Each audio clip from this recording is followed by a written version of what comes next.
सतत स्वाध्याय और सत्संग मिथिला में होता रहता था, ज्ञान की बातें चलती रहती थी। ये जबकि गुरु नहीं थे, कुल गुरु नहीं थे याज्ञवल्क्य, लेकिन आध्यात्मिक मार्गदर्शन करने वाली ये 3 गुरु सत्ता थी।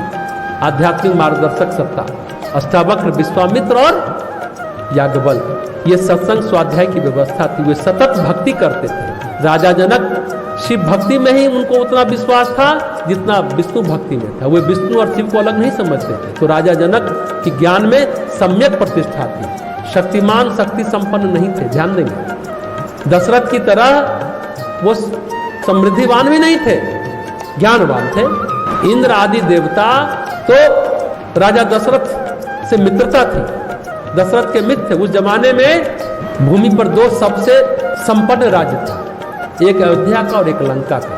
राजा दशरथ धार्मिक थे, धार्मिक आचरण वो करते थे, लेकिन रावण अधार्मिक था। वहीं पर तीसरा राज्य मिथिला, जिसके राजा जनक थे, धार्मिक के साथ साथ आध्यात्मिक भी थे। धार्मिकता और आध्यात्मिकता का फर्क समझेंगे तो योग भ्रष्ट भी समझ में आ जाएगा। दशरथ आध्यात्मिक नहीं थे, धार्मिक थे। मतलब क्या हुआ? धर्म उनके आचरण में था, पर राजा जनक के आचरण के साथ साथ अंतर मन में था। यही फर्क है धार्मिकता और आध्यात्मिकता में। धार्मिकता आचरण में होती है, आध्यात्मिकता मन में, अंतर मन में होती है। जब धर्म आचरण से अंतर मन में उतरता है तब व्यक्ति धार्मिक से आध्यात्मिक बन जाता है। धर्म सिर्फ नीति की बात है, नैतिकता की बात है। धर्म का आचरण जब आपकी वृत्ति प्रवृत्ति बन जाता है तो वो अध्यात्म हो जाता है। वृत्ति बनना चाहिए, आप सोच करके आध्यात्मिक होते हैं। सहज भाव से अपने आप हो जाए तो आप आध्यात्मिक है, जो आपकी प्रवृत्ति बनेगा। धर्म जब आचरण में रहता है तो केवल नैतिक दायरे में घूमता रहता है। लेकिन अगर धर्म राजा दशरथ के वृत्ति प्रवृत्ति में रहता ना, तो वे अपने कर्म को, अकर्म के फल को स्वीकार लेते तो राम के वियोग में प्राण नहीं त्यागते। अगर उनके वृत्ति में होता, अंतर्मन में होता, तो कर्म को स्वीकार करते ना राजा दशरथ, कर्म के फल को भी एक्सेप्ट करते। फिर वियोग क्यों होगा? वियोग क्यों होगा? कर्म का फल है जब तक को जो कोई साथ है, पिता पुत्र का साथ है, पति पत्नी का साथ है, मित्रों का साथ है। कर्म अगर टूट गया तो फिर वियोग में मरने क्यों जायज चलेगा? इसका मतलब वो धार्मिक आचरण तो है, राजा दशरथ धार्मिक है। हाँ, धार्मिकता अगर आचरण तक सीमित है तो नैतिकता के दायरे में घूमता है, नैतिक दायरे में घूमता रहता है। यानी धर्म क्या है? व्यवहार का विषय। अध्यात्म वृत्तियों का यानी अंतर्मन का विषय है। ये बहुत अच्छी बात अमेरिका से पूछे तो ये बातें होने लगी। व्यवहार से आध्यात्मिकता की पहचान नहीं हो सकती। अब तेलंग स्वामी को आध्यात्मिक मानते हैं सब लोग, लेकिन क्या तेलंग स्वामी का व्यवहार क्या है? अदालत, भरी अदालत में सबके सामने टट्टी कर देते और टट्टी से सुगंध आती है। उनको राजा की पत्नी पसंद आती कि नंगे घूमता है, नंगे घूमते थे सड़क पर बनारस की गलियों में। व्यवहार से तो कहा कि पागल है।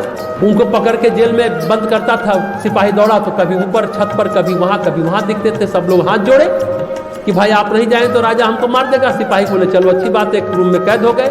सुबह देखता है तो टहल रहे छत पर। आप ऐसे व्यक्ति के व्यवहार से उस व्यक्ति के व्यक्तित्व को आप कितना जान सकते हैं? हमने कहा ना, इंद्रिय जन्य जो ज्ञान है ना, वो यथार्थ समझाता है। यथार्थ है कि वो छत पर टहल रहे, नंगे घूम रहे। सत्य क्या है? इंद्रिय गम्य है यथार्थ, और ज्ञान गम्य है सत्य।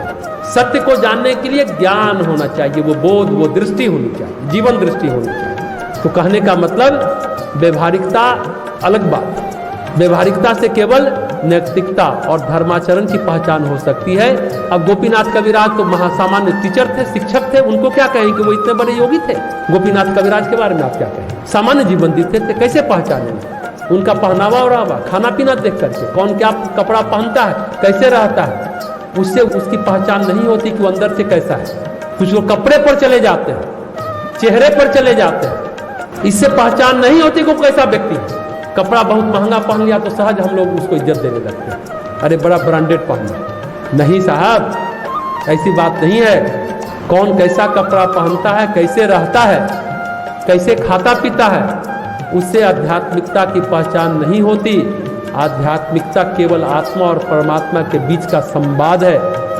आत्मा जब परमात्मा के लिए संवेदित होती है तब संवाद स्थापित होता है, तब अध्यात्म घटित होता है। सारे व्यवहारिक आचरण के बावजूद अगर आपकी आत्मा परमात्मा के साथ संवेदित और संवादपूर्ण नहीं होती है तो आप योग भ्रष्ट हैं। आप राजा भी हो सकते हैं, भिखारी भी हो सकते हैं, व्यापारी भी हो सकते हैं। योग भ्रष्ट तभी होगा जब आप खुद स्वीकार करें कि हमसे ये गलती हो चुकी है, हम कभी तपस्वी थे, अब मेरा पतन हो गया। महर्षि विश्वामित्र स्वीकारते हैं कि हमसे गलती हुई। एक कथा करके आज की बात समाप्त करते हैं।